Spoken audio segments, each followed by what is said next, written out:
In this video, we're going to talk about the history and structure of the periodic table, as well as the properties of some of the elements on it. If you have everything you need, let's go. So, periodic tables, which are organizations of the known elements, are nothing new.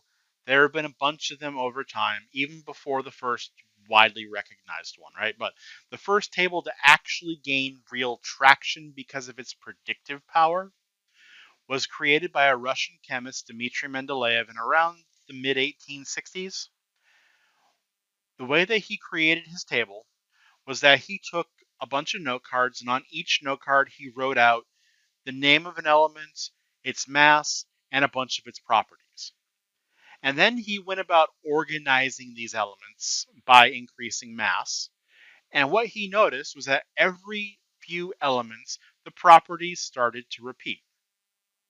Right? So, for example, lithium is a soft silvery colored metal. It reacts with water to form lithium hydroxide. Then you go through a few elements and eventually you get to sodium. Sodium is a soft silvery metal. Sodium reacts with oxygen to form sodium hydroxide. Right? So what he did was when he got these repeating patterns, he made a new row. So you have your lithium row, lithium, beryllium, boron, carbon, nitrogen, oxygen, fluorine. Then you reset the typewriter, you have sodium, etc., etc., etc.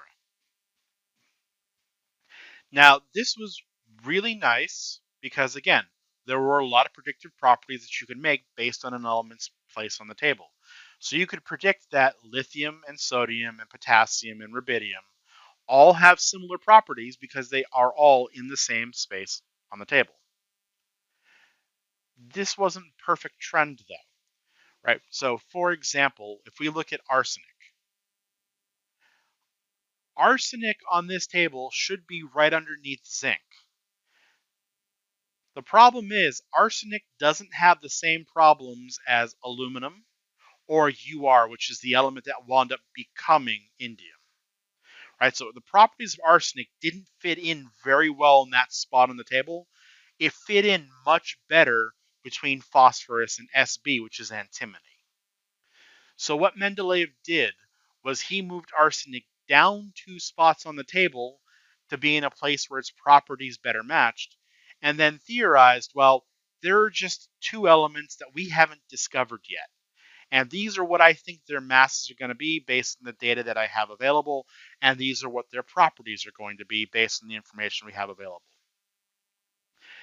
And eventually what happens is we did discover that there were 2 elements that existed between zinc and arsenic, and they were gallium with a mass of about 67 point something, and germanium with a mass of about 71.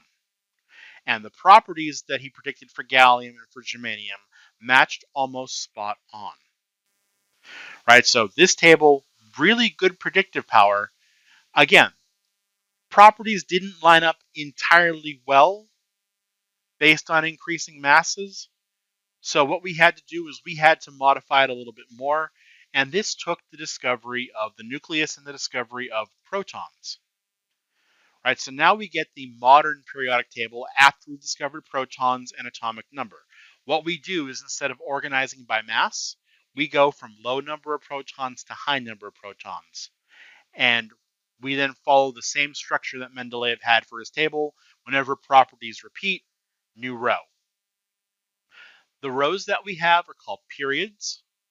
And the main purpose of a period is that every element in the period, its outer energy shell electrons, which are called the valence electrons, if you remember that from bio last year, all elements in the same period have valence electrons in the same energy shell, right? So our little shell model. The columns are called groups.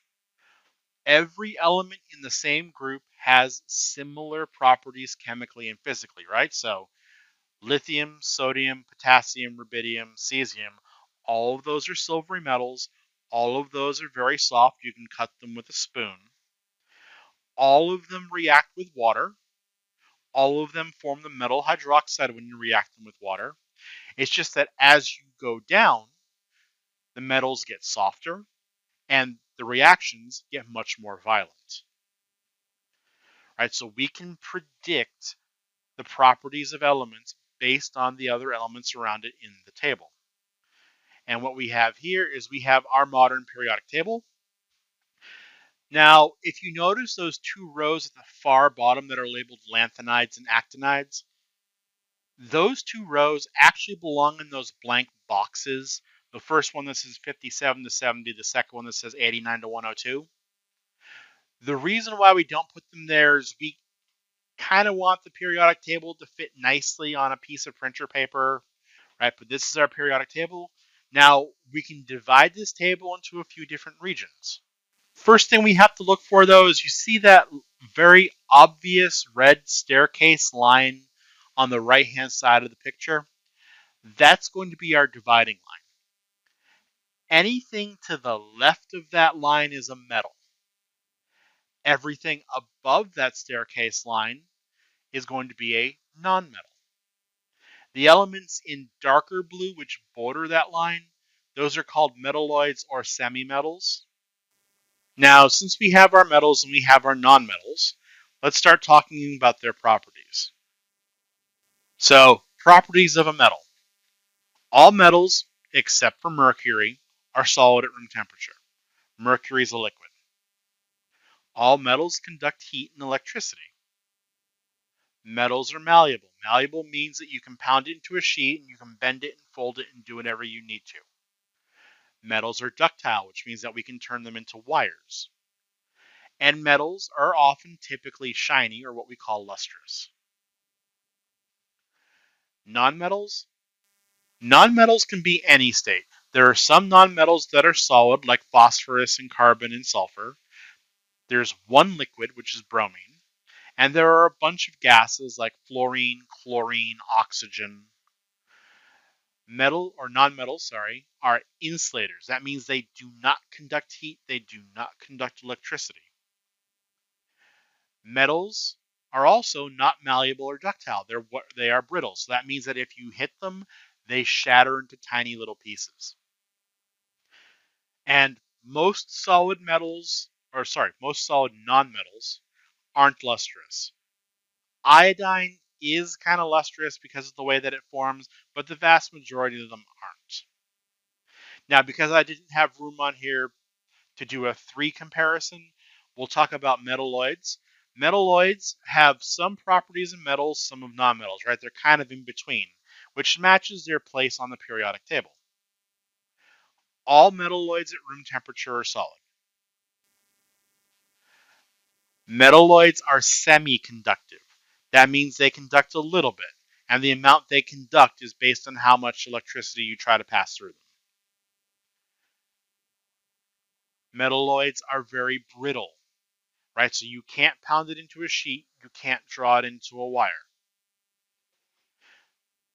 But metalloids are fairly lustrous, right? So you can see they have some properties of metals, they have some properties of nonmetals. They generally tend to fall in between. Right, so that is our video on periodic table introduction. I will see you guys in class.